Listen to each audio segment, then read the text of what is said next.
Mao's China. Communist China. Some say the best China, some say the worst China. We're gonna be fighting out today. Let's see if we can still get the people have stood up and made in China. Should be possible. Iron Man mode on with historical focuses. And yes, it's a modified game because I am using a name list, so I don't have to manually name every division after our channel members. They get something special for their support of the channel. Let's go. What's that? War were declared.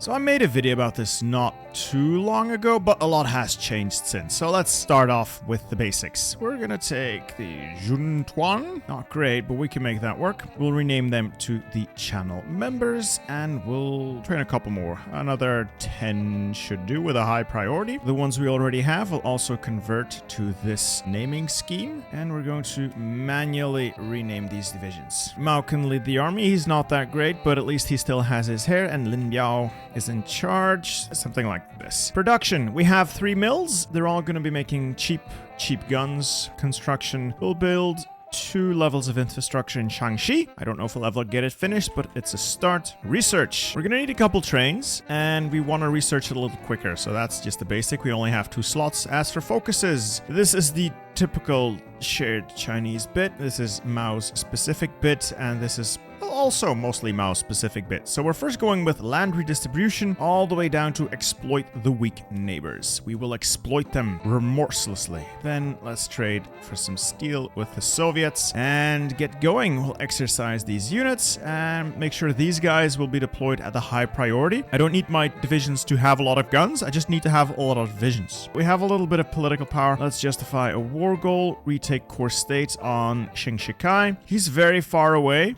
but, you know, he's one of our first targets. All right, let's force deploy these guys as soon as they're ready. All right, 18 divisions, that'll do. And we'll quickly work towards the weak neighbors. We got our engineering done. Let's grab basic machine tools. At least this will allow us to produce more of these cheap guns. We're gonna need a lot of cheap guns. We have 100 political power. Let's grab a chief of the army. So you can either get the army morale genius. He gives you more XP, but what he gives you is not that interesting. The non-combat out of supply penalties. Army reformer, that extra 10% gain. I think it's worth taking Su Yu over Zhu De, but I could be wrong. I have been known to be wrong, but I think we'll do it. Oh, Falkenhausen would also be great. So we'll just go with Su Yu. And now we're just gonna hoard political power for a little bit. We got our civilian trains. I don't need anything else right now except more artillery. Well, just artillery. Apparently the communists don't know what artillery is. All right, we'll add trains to our production queue as well as trucks. Both are going to be important. After that, it's all guns and artillery. We have our war goal on Xinjiang. I'm just going to declare it. The reason we do this now is 1, they can't touch us anyway, and we will be conquering our way there. And 2, this way they won't pick up any guarantees and they won't join any factions because the war starts so early they can't really go anywhere. So that at least makes sure Xinjiang doesn't somehow end up in the Comintern. Speaking of the Comintern, let's make some friends here. We'll get non-aggression pacts with Mongolia, the Soviets, and Tanatuva, and then we'll also ask military access from each and every one of them. And what that does is allow them into, well, we can get market access now, which means we can access the international market. But we are on closed economy. Closed economy means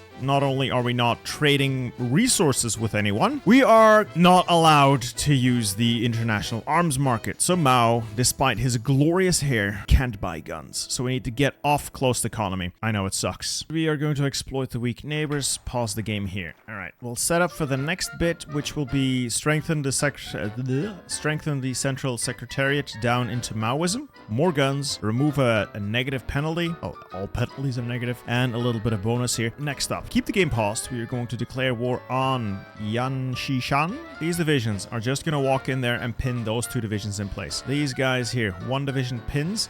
The other divisions move north. The goal will be to expand as quickly as possible, take as much land as possible before the enemy is able to respond, because they don't have enough troops to actually cover everything. We do. We have more than enough troops, and we are just going to start walking into as much land as we can. And to capitulate these guys, all we really need is the capital of Taiwan and then some random land, because they only have 1 victory point. And so Mao's shitty army can do anything it wants to. We took their mills because all of it is our core territory. All of China is our core territory, so we only get stronger. We're making trucks, we're making trains, and after this, more guns and artillery. There we go, and they're gone. Simply annex all. We don't need to worry about puppeting or anything. It's all core territory. We immediately benefit from everything. Now, line up the entire army on the border with Xibei San Ma. A fun thing to do here is take 1, 2, 3, 4, 5, 6, 7, 8 divisions and set them on a little bit of a front line in the south.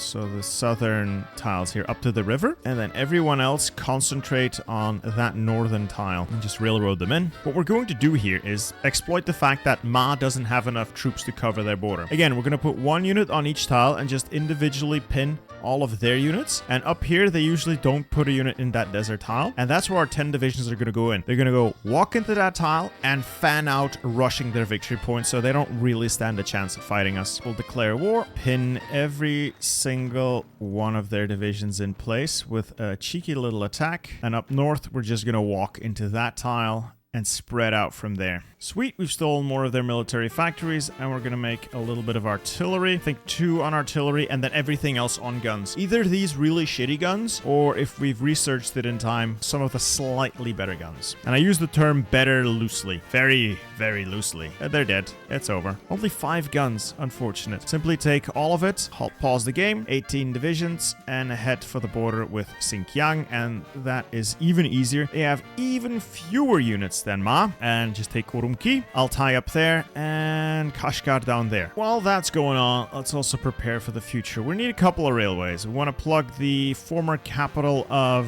Shanxi into our network, and we want to plug in Golmud. I think that used to be the Ma capital, but it's not anymore in this patch, because technically the city of Golmud was not founded when the game starts. Now you know. So we want to build these railways, preferably before the military factory, because otherwise you can't really successfully man the front with China. So we either go with free trade, but that comes with a bunch of downsides. We can go with export focus. That's also a little powerful, or limited exports. I think we want export focus. Free trade is slightly more powerful in terms of its bonuses, but it means we're going to give like everything we ever conquer away, which is probably not good. We can always switch off it later, but I think export focus is fine. And now we have access to the international market. Unfortunately, nobody's really selling anything. And while the war is going on, let's train up a couple more divisions, 5 more to fill out that army, and then another bunch of armies. We'd like to have a couple of armies ready by the time we pick a fight with our southern neighbor. So spoiler alert, we're not going to fight the Japanese first. We're going to fight China. So I'm quickly going to justify on China. Now, the reason I'm doing this now is 1, if it's a core state, we don't lose the state. And 2, if we justify the war goal, it signals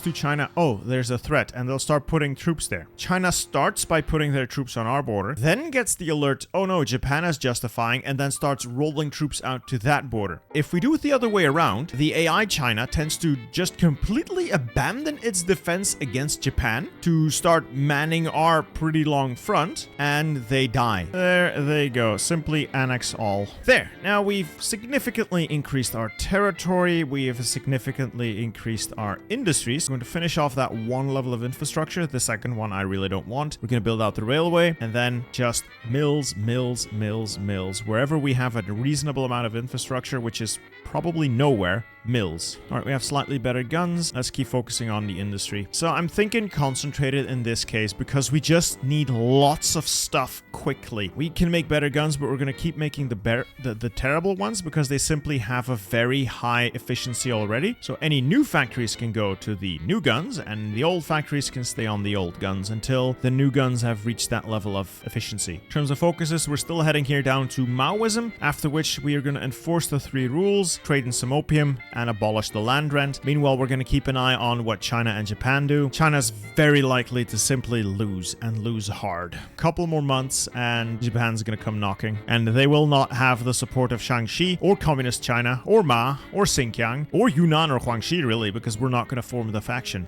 Agrarian socialism, rectification campaign. We're gonna need the radios, might as well pick those up. Rectification campaign is done and Chiang Kai-shek has been arrested. So either one of these options, we can either take the bottom option and we would not form the faction. We could ally with him against the Japanese and that would kick off the Chinese United Front. Ideally, we don't really want the Chinese United Front, but it's not a massive issue either. I would not pick off with his head because we're not willing to fight China yet, and asking the Soviets for approval is redundant. It just gives you another version of this same event with less options that just is either 1, 2, or 3. So today let's just ally against the Japanese and then immediately leave the faction. We can have a massive bonus to our industry by going off service by requirement. We don't need it. We have plenty of men. Let's go down to extensive conscription. We have enough men already, and this will allow us to deploy men more quickly and produce more stuff. After which, we'll probably go to war economy. We'll hire the war industrialist and the popular figurehead, and then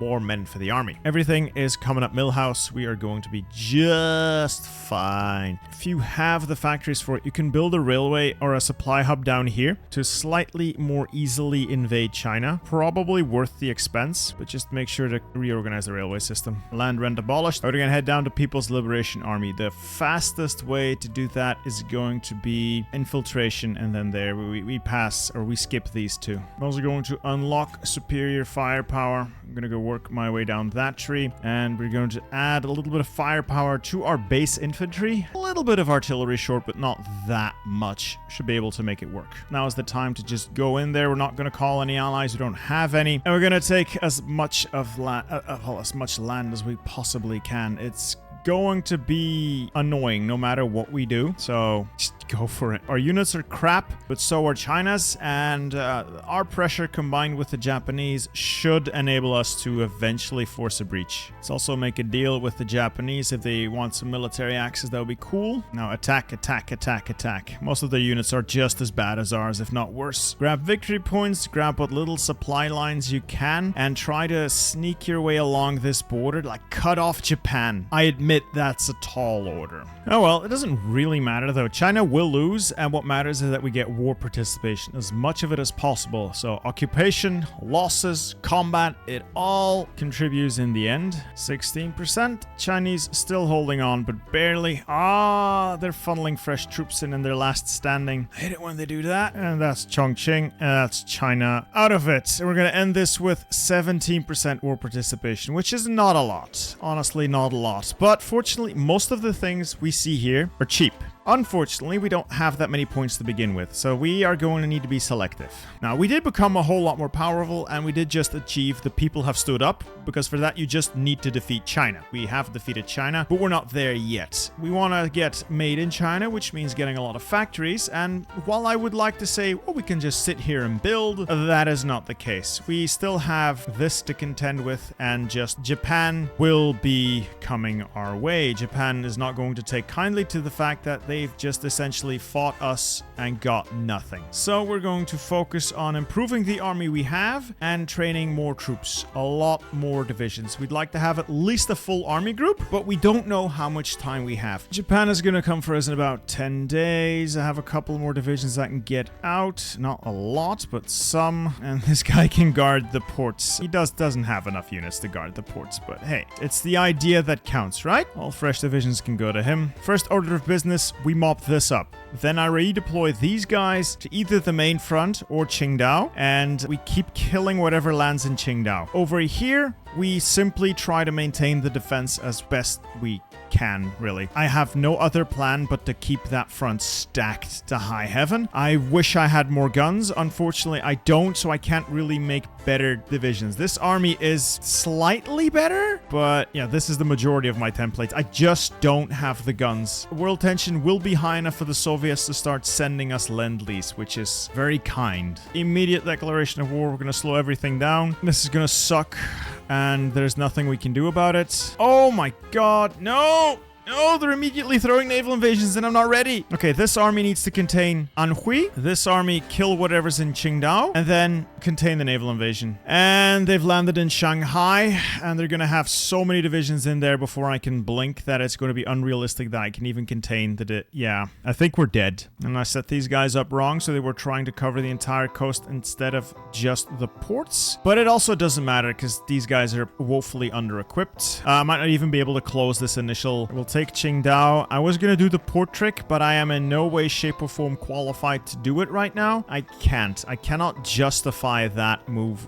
now. All right, that's one enemy out, a couple of extra guns in. Why are they not taking attrition? They have no supply. They should not have any supply here, but these guys are not taking attrition. Maybe I should just reload the game. I'm gonna reload the game because I don't know if you guys know this, but sometimes the game gets confused when it comes to attrition and it just doesn't work. I think this is one of those times, so I'm going to quickly reload the game and give it another go and see if then the attrition mechanics start working again. I've got all the units out that I'm realistically going to get out. It started to rain outside, so that's some nice foreshadowing. All right, seems like a reload fixed it, and at least some of these divisions are now taking attrition. This should die. This should hold for at least long enough to finish off that central pocket. Build mills, build mills, build mills. I need military factories, and I need a lot of them. It's going to be such a mess, and I can't strategically redeploy here because of the extreme flooding that Nationalist China triggered. So everything has to be done in an extremely slow manner. Extremely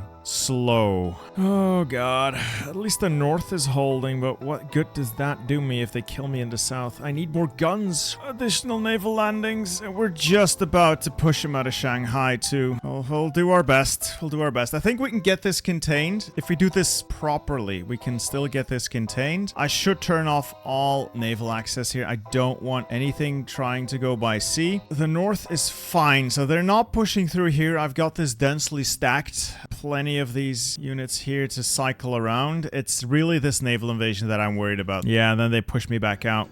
It's annoying. It's annoying and painful. They're gonna take another port. No! God's sake, Stalin, help me. I'm just grateful the AI is essentially brain dead when it comes to positioning. I can snake my way to the ports, create small pockets. I think these guys all count as encircled since I took the port of Shanghai. I just really need to worry about Ningbo now. They're last standing there, but if I can get some divisions there, I can contain the port. Oh boy, an equipment deficit should be gone, and then I can turn another army into a slightly better template. If I can take that tile, I have a little better defensive terrain.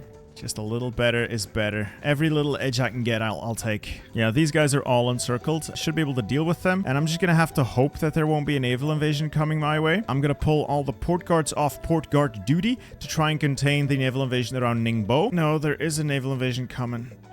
I can't. I don't have the men. I don't have the men to worry about that. I can't afford to. Actually, I just realized these guys don't count as encircled because they have Nanjing. So they think, oh, we're connected to our puppet's capital, so we all have supply, which is, I mean, it's bullshit. Little surprised they're not attacking me harder up north. They're just not doing anything. Right, that's the last holdout of that Japanese naval landing. Just as I voiced that. More. Oh, why must you be like this game? I thought I would have taken more casualties, but I've just barely taken 175. Well, number's gonna go up, but so far, only 175,000. Not too bad, actually, considering I think I've had several divisions fight themselves to death. And I think despite my units being terrible, I can actually do a little bit of pushing now. I have to be careful. I don't want to overextend, but I do think I have the troops to do a little bit of pushing around this area. See if I can take that port and that supply hub. I'm gonna try and push my way up to Zhangbei, see if I can knock out Manchukuo and then take out Manchukuo. Just gonna micro my way north. And despite my divisions really not being that good, we are able to push their divisions, which leads me to believe their divisions aren't that much better. Also, supply is very much against them here. Like, absolutely not in their favor. Yay, we made it to Zhangbei. Well, I can probably kill off Manchukuo now. let's fill that front line. You guys join that front line. I can probably just set this thing to go. Yeah, I'm pretty sure I can just kill my way into Manchuria from this point forward. The Japanese have lost a lot of divisions in those naval invasions, and they probably have divisions in reserve for the invasions of Yunnan and Huangxi. Now, when they invade Huangxi, that's going to be a problem. Oh, when they invade me, that's going to be a problem. I need to keep an eye on this. I might need to send troops. I can sneak past here into Mukden. I have supply. Just gotta make it to Mukden. All right, Manchukuo's gone. That means all these guys up north are going to die. This is also a problem, though. My port guards might be able to deal with it. Set course for Mukden. Mukden is the primary supply hub. I definitely need it. How much does engineers cost? Can almost afford engineers. Not really, but I'm going to add them anyway. I'll launch the 100 Regiments offensive as well to just make use of the fact that we're actually pushing now. Another 25% attack. Yeah, with the extra attack, I can just decimate the troops they have here. They have low org. Even with their last stand, it's not going to matter. I'm running a massive deficit in all my equipment. These divisions are so terrible to attack with, but I don't have any other divisions to attack with. It's this or nothing. I gotta say, I am very, very happy that this actually turned out all right. I was a little scared there when Japan came knocking at the start. I'm just fortunate that the AI really doesn't know how to handle itself. I don't think we'll get the White Peace event because I'm pretty sure it only fires for the nationalists. Or rather, it only fires for whoever's in charge of the Chinese United Front, and, well, that China's gone. And that is Korea taken in its entirety. No more Japanese presence on the mainland. Unfortunately, it doesn't mean anything gets resolved, so I'll just assign extra troops to our port guards. Japan will remain at war with us. Like I said, the White Peace does not work unless there's a Chinese United Front. I guess we're gonna go for Yunnan next, followed by Huangxi. Japan is at war with, will be at war with both of them. Then we'll just kill them off. I'm gonna declare war on Yunnan, but I have very little illusion. Yeah, they shouldn't be able to withstand us. Like, their troops are better, ironically. They just don't have enough of them. Bada bing, bada boom. When Dali falls, we'll have this in the bag. More core territory. We can join the commenter now if we wanted to. Sweet, more core territory for ours. And we'll set all these guys now on Huangxi. Because Japan's also at war with them, they can't really turn to anyone. The allies aren't interested. Just Huangzhou, and then we'll have this one in the bag as well. And there goes Huangxi Clique. At least we'll get some resources out of this. Submit demands. There we go. Confirm and exit. Now we just make sure the ports remain guarded while we prepare for the inevitable counterattack. Oh, and I'm gonna leave one army on the border here with Vichy France because they are very likely to sign that over to Japan. Japan demands French Indochina as expected. We have troops in position to quickly exploit that. Just walk in there. When you get past Hanoi, really, there's really no risk to it. Just take the port here, and they can't do anything. Also, fun fact, Huanzhouan is also included in that, so you might want to keep an eye on that before the Japanese troops suddenly appear there. And we have proclaimed the People's Republic of China. All that's left now is to invade Japan and maybe integrate Tibet, you know, for clean borders and because they are an integral part of China. A little surprised Japan has still decided to go to war with the Americans since they have 15 divisions. Not a clever move, Japan. All right, that we'll see.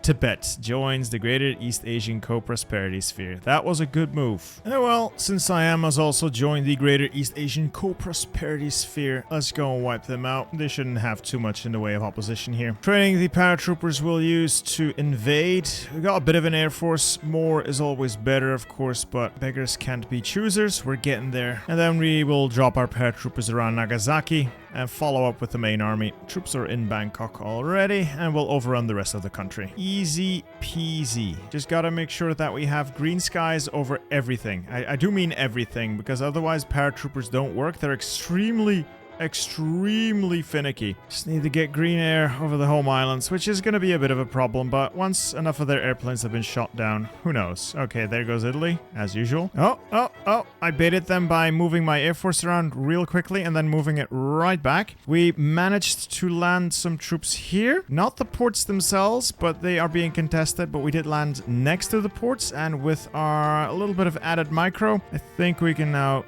take the ports. All right, so slow the game down a little. Yeah, we took that port. We took that port. All right. Good. You've done well. Head down there, secure the area. Time to ship Red Army across for that flank. We'll ship this army across to this flank, and we'll ship that army across. Just also go there. And we'll use these guys to take the airports nearby. I can also get my airfield, my air power in. So if you want to know what kind of paratrooper I used, it's nothing amazing. So it's just 6 of these boys with all the support I could fit. And it seems to have worked out fairly well. Yep, this is the end for Japan. The Chinese army has landed. Chinese Air Force is also in on it. I don't think we have all that much to worry about. We are pretty much in Tokyo, and it's over. It's over. I can now take my cores. I can now take my land. I have all the war score I need to do what I want to do, and it's over. And with that, the People's Republic of China dominates the Far East. Ridiculous amount of factories, ridiculous amounts of equipment. We have all the territory we could want, and we even have not a terrible fleet out of it, and a big, juicy Japanese puppet with an even worse haircut than historical Mao. So I think with that, we managed to make Communist China work. It's not as fun as it used to be, but it's one hell of a ride, and it's certainly still possible to do the People Have Stood Up and Made in China. All I need now is building a lot of civilian factories, and we will have Made in China. However, I don't want to sit around here and wait for that. If you want to get the achievement, just click build and